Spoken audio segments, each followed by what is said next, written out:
Hello दोस्तों, स्वागत है आप सभी का टेस्ट क्लासेस में। मैं उम्मीद करता हूँ सभी लोगों की प्रिपरेशन बहुत ही अच्छी तरीके से एंड सही डायरेक्शन में चल रही है।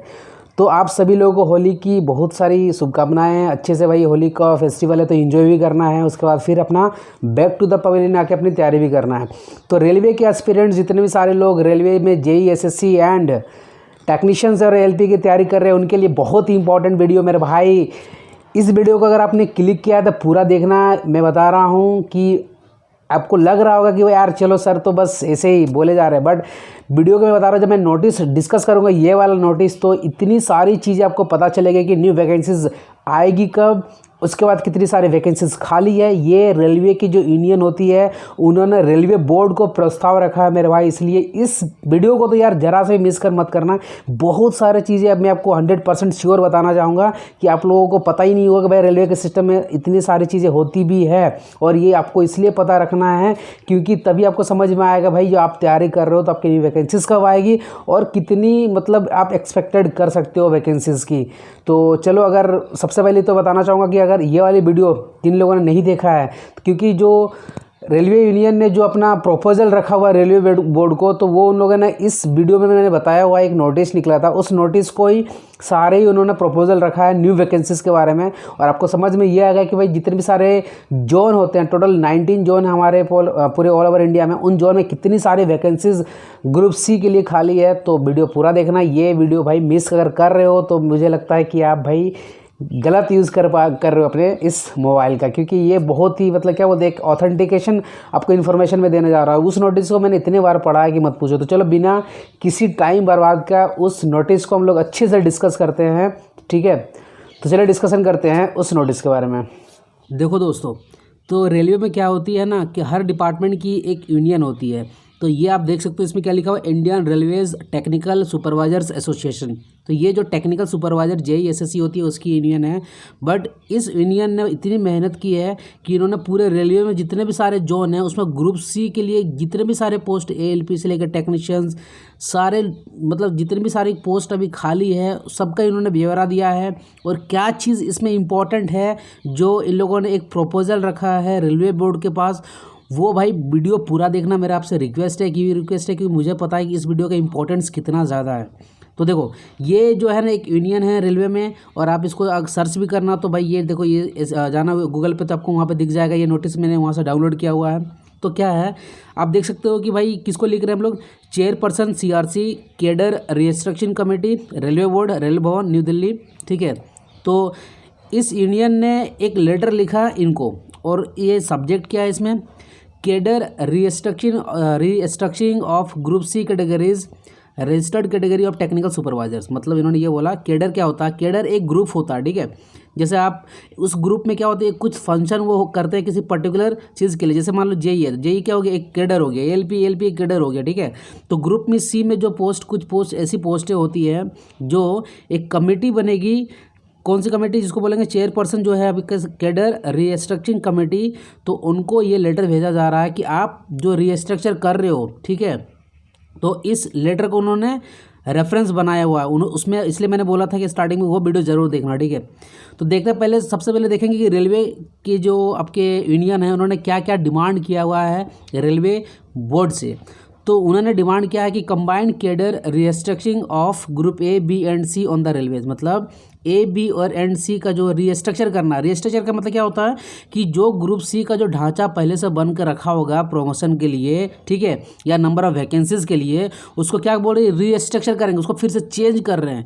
तो यहाँ पर जो यूनियन है उन्होंने सब कुछ सजेशन दिया हुआ है रेलवे बोर्ड को, और ये भी बताया है कि कितनी नंबर ऑफ वैकेंसीज आप ऐड करोगे, सो दैट जब आप इसको रीस्ट्रक्चर करने जा रहे हो तो इसमें पूरे रेलवे को भी प्रॉफिट होगा और रेलवे के एम्प्लॉय को भी प्रॉफिट होने वाला है, ठीक है।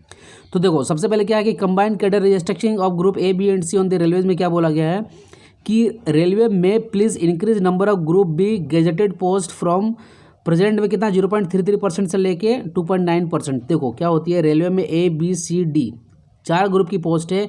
ए वाली पोस्ट जो मैंने बताया था उस वीडियो में यूपीएससी से आती है, जैसे कि आईईएस और आपके IRTS IRPS के जो पोस्ट होते हैं रेलवे वाली, वो यूपीएससी आती है, तो इसको बोलते हैं गेजेटेड पोस्ट बोलते हैं। और ग्रुप बी वाले को हम लोग जो बोलेंगे इसमें भी, सॉरी हाँ, इसमें ग्रुप ए भी गेजेटेड है एंड ग्रुप बी भी जो है वो गेजेटेड ही कहलाएगा, लेकिन ये ग्रुप बी का ऑफिसर कहलाएंगे क्योंकि ये प्रमोशन के थ्रू से बनते हैं। और ये सी वाला तो है भाई नॉन गेजेटेड, ठीक है। तो अगर आप हम लोग बात करेंगे कि अभी जो ग्रुप बी में जो रेलवे के जो पोस्ट होती है ओनली 0.33% उसमें मतलब ऑफिसर्स है, तो रेलवे का डिमांड था कि 2.9% उसको किया जाए उस पोस्ट को, ठीक है। क्योंकि बाकी सारे सेंट्रल गवर्नमेंट को देखा जाए तो ग्रुप बी में बहुत ही ज़्यादा पोस्ट होती है, लेकिन रेलवे में जो कम है, तो इन्होंने बोला कि अभी ओनली 5000 पोस्ट है, तो इसको जो है बढ़ा के आप इसको 40,000 कर दो, ठीक है। तो भाई देखो ग्रुप बी में कौन जाएगा, जो ग्रुप सी के एम्प्लॉय होंगे वो जाएंगे, तो जब ये जाने वाले हैं तो यहाँ वैकेंसीज होगी, तभी तो नई वैकेंसी आने वाली है ना। तो इसलिए पूरा वीडियो भैया देखना इंपॉर्टेंट है। तो इसलिए बोला गया जो आपके कैडर रिस्ट्रक्चरिंग कमेटी जो है आपको रिकमेंडेशन करना है on the basis of functional operational and administrative requirements of the cadres with view to strengthen and rationalise the staffing pattern of railways. मतलब जो CRC कमेटी है ये क्या करेगा भाई, रेलवे बोर्ड को बताएगा कि हम जो प्रमोशन का जो तरीका बना रहे हैं लेवल सी में किस तरीके से बनाएंगे, तो भाई उसको आपको ध्यान में ये रखना है कि उसका कार्य कैसा है, ठीक है। तो सब मद्देनजर रख के आपको रीस्ट्रक्चर करना है ताकि सबका उसमें बेनिफिट हो। अब सेकंड उन्होंने क्या बोला कि cadre restructuring of technical supervisors. देखो यार बहुत इंपॉर्टेंट चीज़ है। उन्होंने बोला कि 10,000 पोस्ट जो है ना आप रेलवे JEE में नया ऐड कर दो। क्यों ऐड करना है, क्योंकि आपको पता होना चाहिए कि ये जो पोस्ट है ना एक बहुत ही रिस्पॉन्सिबिलिटी वाली पोस्ट है, और देखा गया कि ओवर द ईयर्स, ठीक है, इसकी जो इम्पोर्टेंस है ना बहुत ही ज़्यादा बढ़ गई है। तो जितनी सारी अभी जो पोस्ट है वो जस्टिफिकेशन नहीं कर रहा है, इसीलिए अभी यहाँ पे देखा जाए कि जो हमारे रेलवे के जो यूनियन है उन्होंने प्रपोज किया हुआ है किसको, कैडर रीस्ट्रक्चरिंग कमेटी को। क्या क्या प्रपोज किया है कि देखिए सबसे पहले हमें समझना है कि जो JEE हो चाहे SSC हो ये सारे ग्रुप सी में आते हैं, ठीक है। और ग्रुप सी में जो JEE वाले रहते हैं वो लेवल 6 में आएंगे और SSC रहते हैं लेवल 7 में। तो सबसे पहले मैं ये थोड़ा सा आपको बैकग्राउंड इन्फॉर्मेशन दे देता हूँ कि जो CRC जो कमेटी है उन्होंने क्या तय किया है कि ठीक है सी वे जो है 6 और 7 भी जो है आपका ग्रुप सी के ही एम्प्लॉय है। और क्या होता था पहले कि अगर आप JEE में ज्वाइन किए हो तो आप एक लेवल प्रमोशन के साथ आप 4 साल 5 साल अगर आपने मान लो JEE में कर लिया तो आप SSC बनते थे। लेकिन जो SSC में मान लीजिए अगर आपका आ गए हैं तो भाई उसमें कोई प्रमोशन नहीं था, तो ये लेवल 7 में ही रह जाते थे। ये आगे कैसे बढ़ते थे, तो लिमिटेड डिपार्टमेंटल कॉम्पिटिटिव एग्जाम देखे ही वो आगे बढ़ सकते थे, अदरवाइज वो लेवल 7 में ही रहते थे। तो ये जो अभी रिस्ट्रक्चरिंग किया गया है उसमें क्या प्रावधान है कि आप 7 से 8 पहुँच सकते हो, और 8 से 9 आप जब 8 में 4 साल का आप कर लोगे यहाँ पे ड्यूटी तो आप ऑटोमेटिकली आप लेवल 9 में चले जाओगे। लेकिन 6 और 7 8 9 जो है ये सारे आपके ग्रुप सी के पोस्ट का लाएंगे, और 7 और 8 9 इन सारे लेवल वाले को भी हम लोग SSC बोलेंगे, ठीक है। तो अब इन्होंने क्या प्रपोज किया इसको देखना मैं कि भाई चलो JEE जो है ना वो लेवल 6 में है, तो भाई JEE से वो अब जब एक लेवल ऊपर चला गया 7 तो उसको SSC बोल दो, और SSC से जब वो एक लेवल चला जाएगा ऊपर तो उसको क्या बोलना, चीफ SSC बोलना है। और वो हो गया भैया बंदा गेजेटेड ऑफिसर, मतलब उसको गेजेटेड का उसको ग्रेड B का उसको मतलब दर्जा दे देना है। और जब वो 8 से 9 चला जाएगा तो उसको बोलना है क्या, प्रिंसिपल SSC बोल देना है। और लेवल 10 में कब जाएगा, वो जब यहाँ पर 9 में 4 साल रह लेगा तो ऑटोमेटिकली वो फिर लेवल 10 में चला जाएगा। ये प्रपोज किया गया, ये यूनियन की मांग है, ठीक है, रेलवे बोर्ड से। और अब इसमें क्या दिया गया, देखो modification in cadre structure for the existing strength. अब क्या है ना इसमें क्या मॉडिफिकेशन करना चाहिए कि भाई ठीक है JEE है SSC है लेवल 6 7 8 9 में कितनी परसेंटेज की पोस्ट होना चाहिए। तो मैं आपको ये बताना चाहूँगा कि देखो कि यहाँ पे रेलवे में 2:1 का रेशियो चलता है JEE एंड SSC का। मतलब अगर 2 SSC है तो उसमें एक JEE रहेंगे, मतलब कि 67% जो है टोटल SSC की पोस्ट रहती है और 33% जो रहती है आपकी JEE की पोस्ट रहती है। तो उन्होंने बोला कि ठीक है लेवल 6 में आप 15% JEE को रख दो, और लेवल 7 में SSC को रख दो 25%, चीफ SSC को रख दो 30% एंड प्रिंसिपल SSC को रख दो 30%। तो अगर अभी देखा जाए ना कि टोटल जो है JEE प्लस SSC की जो स्ट्रेंथ होती है कितनी होती है, 72,457 होती है। तो उन्होंने बोला भाई कुछ इस तरीके से इसको डिस्ट्रीब्यूट कर दीजिए, ठीक है। अब इन्होंने अभी क्या डिसाइड किया कि आप जो है ना रेलवे JEE की जो है 10,000 पोस्ट को बढ़ा दीजिए। क्यों बढ़ाने के लिए बोला समझेंगे अभी। तो 10,000 से जैसे ही बढ़ाओगे तो नंबर ऑफ पोस्ट क्या हो जाएगी, इतनी सारी हो जाएगी। देखो यहाँ पे बोला गया है कि 1,000 पोस्ट को ऐड करना है, क्यों करेंगे समझेंगे अभी। और जो ये वाले सारे लेवल वाले पोस्ट है ये सेम रहेंगे। उसके बाद इन्होंने क्या बोला कि यहाँ पे देखो, यहाँ पे क्या था ना कि इसमें 15 है, किसी में ज़्यादा है, किसी में कम है, लेवल वाले में एम्प्लॉय की परसेंटेज। तो फिर उन्होंने बोला कि ठीक है, जब आप 10,000 की सीट अगर बढ़ा देते हो तो क्या हो जाने वाला है कि जितने भी सारे लेवल 6 हो, 7 हो, 8 हो, 9 हो, उसमें सब में 25% एम्प्लॉय रख दो, मतलब सब में ये सारी एम्प्लॉय हो जाएगी। तो आपको यहाँ पे ये समझ में आ रहा होगा कि अगर अभी स्ट्रेंथ ओनली 72,457 है, जैसे 10,000 सीटें बढ़ जाएगी रेलवे जेई की, तो भैया 82,457 टोटल जेई प्लस एसएससी की सीटें हो जाएगी। उसमें 6, 7, 8, 9 को 25 करके बांट देना है। तो टोटल नई स्ट्रेंथ कितनी हो जाएगी? 82,500। मतलब ये एक तरह से आप बोल सकते हो न्यू वैकेंसीज की डिमांड की जा रही है रेलवे की यूनियन के द्वारा। किसको? रेलवे बोर्ड से। ये समझ में आ गया आपको? अब देखो, अगर हम लोग इस प्रेजेंट सिनेरियो की बात करेंगे ना, तो इसमें क्या बोला गया, मैंने आपको बताया था कि जो है लेवल 8 में कौन जाएंगे, लेवल 7 वाले 50% पोस्ट चले जाएंगे। ठीक है, ये इफेक्ट हो जाने वाला है 1/12/2022 से। वो मैंने उस वीडियो में डिस्कस किया हुआ था। तो रेलवे में please upgrade all the post of JE. इनका कहना है कि जितने भी सारे जेई के जो पोस्ट है लेवल 6 में, उनको सबको लेवल 7 में पहुंचा दो, ताकि यहाँ भाई नंबर ऑफ वैकेंसीज बहुत ज़्यादा रहेगी तो भाई तुरंत वैकेंसी यहाँ पे आ जाएगी। ठीक है, तो बोला कि 6 वाले जितने भी सबको 7 में भेज दो, और 7 में जितने भी सारे लोग हैं उनको 8 में भेज दो। ये डिमांड है किसका? रेलवे यूनियन का। उसके बाद क्या होगा? देयर आफ्टर 25% ऑफ एसएससी में प्लेस्ड इन लेवल 9। तो जैसे ही इन्होंने क्या करेंगे, लेवल 6 लेवल 7 है। ठीक है, तो 6 में जितने भी सारे जेई है वो किस में चले जाएंगे? एसएससी बन जाएंगे। और 7 वाले जो जितने भी सारे कैंडिडेट वो किस में चले जाएंगे?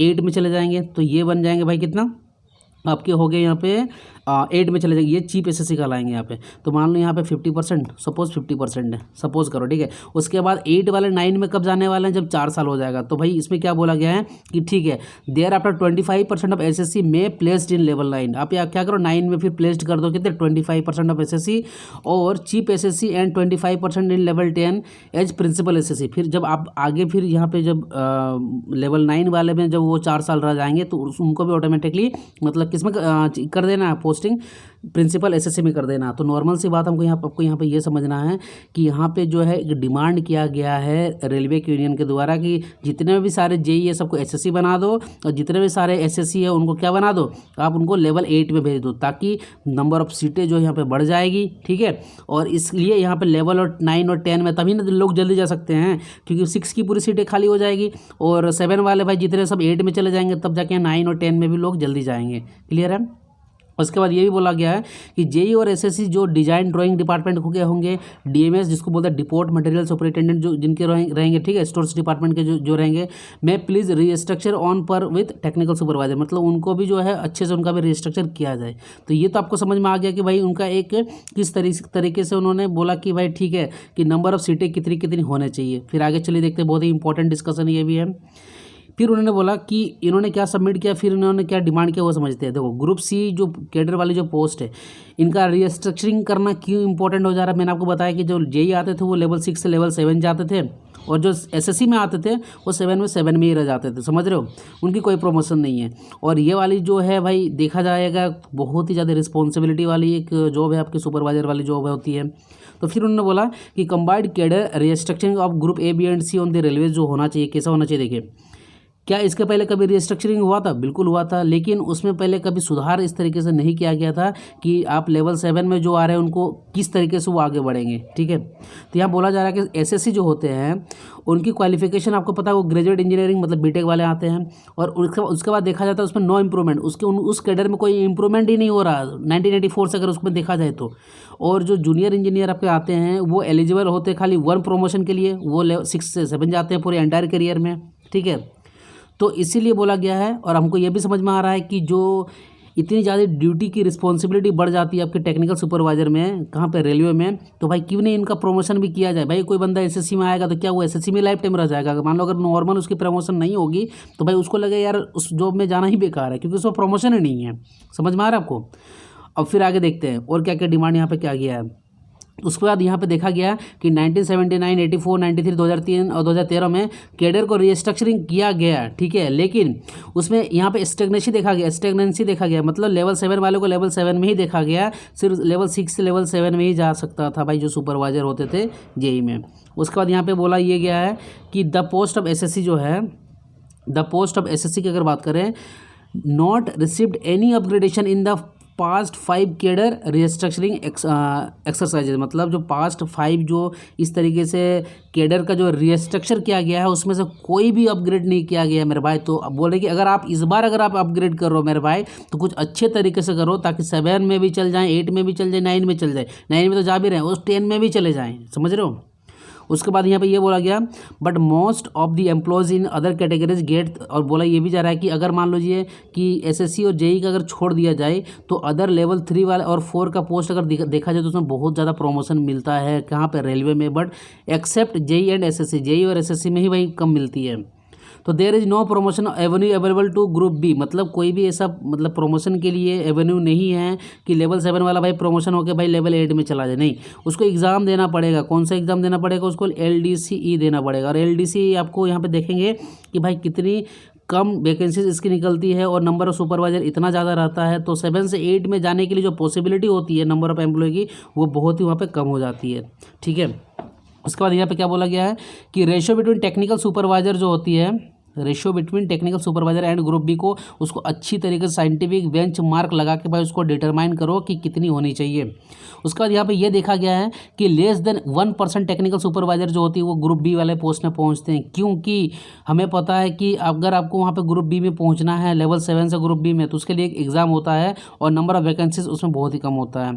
तो जितने भी सारे टेक्निकल डिपार्टमेंट्स होते हैं आपके इंजीनियरिंग में, जैसे mechanical, electrical, signal and telecommunication, चाहे स्टोर वाले हो गया, ठीक है, तो ओनली कितने हैं? 2942 ग्रुप बी पोस्ट एग्जिस्ट, और 8.26 lakh post of group C and D मिला के है, and that is just 0.36% post are available in the group B. मतलब ग्रुप बी में सोच रहे हो भाई, ग्रुप सी और डी को मिला के इतने सारे हैं एम्प्लॉय, ग्रुप बी में ओनली इतना है, मतलब टोटल एम्प्लॉय का ओनली 0.36% है। इसी को तो उन्होंने बढ़ा के बोला था भाई कि 2 पॉइंट समथिंग करना है, समझ में आ रहा है आपको। तो जब तक ये प्रमोशन फिर आगे वो होगा नहीं, तो आगे नहीं होने से क्या हो जाएगा, फिर नई वैकेंसीज आएगी नहीं, ठीक है। तो फिर अभी आप नीचे और भी चलेंगे, बहुत इंपॉर्टेंट सारे पॉइंट अभी आपको नीचे भी मिलने वाले हैं। तो ग्रुप बी पोस्ट में इनको बोला गया है, देखा गया है कि नेगेटिव ग्रोथ यहाँ पे देखने को मिला है, क्योंकि 2009 से लेकर 2021 के बीच में ग्रुप बी में पोस्ट में बढ़ेगी क्या, ये तो घट गई है, मतलब 4274 से लेकर 2942 हो गई है, ठीक है। तो इसके कारण भाई ग्रुप ए पोस्ट का क्रिएशन करना भी बहुत ज़्यादा क्या बोलते हैं उसको, मतलब पॉसिबल नहीं हो पा रही है कि भाई चलो कि भाई जब बी में ही कम है तो भाई बी में से ए कब जाएंगे, जब देखेगा भाई कि चलो सफिशिएंट नंबर ऑफ एम्प्लॉय मेरे बी में है तो चलो उसको ए में प्रमोशन किया जाए। तो भाई इसीलिए बोला गया है कि जो नंबर ऑफ वैकेंसीज आपका ग्रुप बी वाले एम्प्लॉय की है, ऑफिसर्स की है, उसको भाई लेवल 7 से क्यों ना उसको प्रमोशन दिया जाए, ठीक है। तो इसीलिए यहाँ पे लास्ट कुछ टाइम से 10 ईयर्स में देखा गया कि ग्रुप बी वाला पोस्ट में जो है वो रिड्यूस्ड हो गई है 31.2%, क्लियर है। उसके बाद देखो जितने भी सारे सेंट्रल गवर्नमेंट है अदर देन रेलवे की अगर बात करो तो बी में देखो गेजेटेड एंड नॉन गेजेटेड आती है, ठीक है। उसके बाद अगर बात करें सी, तो जितने भी ABC अगर बात करो आपके रेलवे में तो ABCD आती है, तो इसमें ओनली गेजेटेड पोस्ट होती है, नॉन गेजेटेड जो होती है अदर देन रेलवे के डिपार्टमेंट में होती है। तो उन्होंने ये बताया कि देखो यार अदर डिपार्टमेंट में रेलवे ए के मतलब अदर डिपार्टमेंट जो है सेंट्रल गवर्नमेंट के डिपार्टमेंट में मतलब ग्रुप ए के पोस्ट कितनी होती है और रेलवे की देख लो यार कितनी कम है।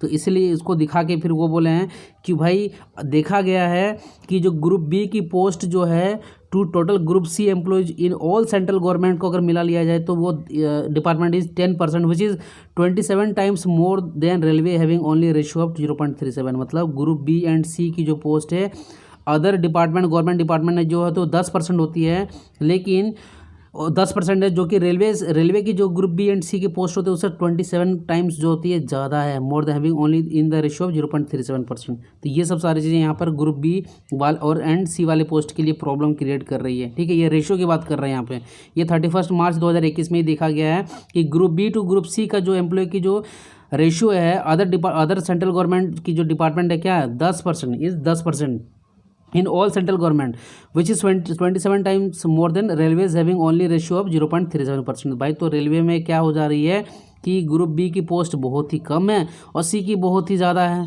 तो सी की ज़्यादा रहेगा तो भाई तो परसेंटेज कम रहेगा ही, तो क्यों ना बी को भी बढ़ाया जाए और सी को कम किया जाए, ठीक है। सी का कम किया जाए मतलब सी वाले को बी में भेजो, तब सी में सीट खाली रहेगी तो नई वैकेंसी आ जाएगी, ठीक है। उसके बाद वहीं यहाँ पे बोला गया है कि यहाँ पे जो मैंने आपको बताया कि अपग्रेडिंग पे स्ट्रक्चर में क्या बोला गया, लेवल 50% जो है लेवल 7 से लेवल 8 में भेज दो, ठीक है।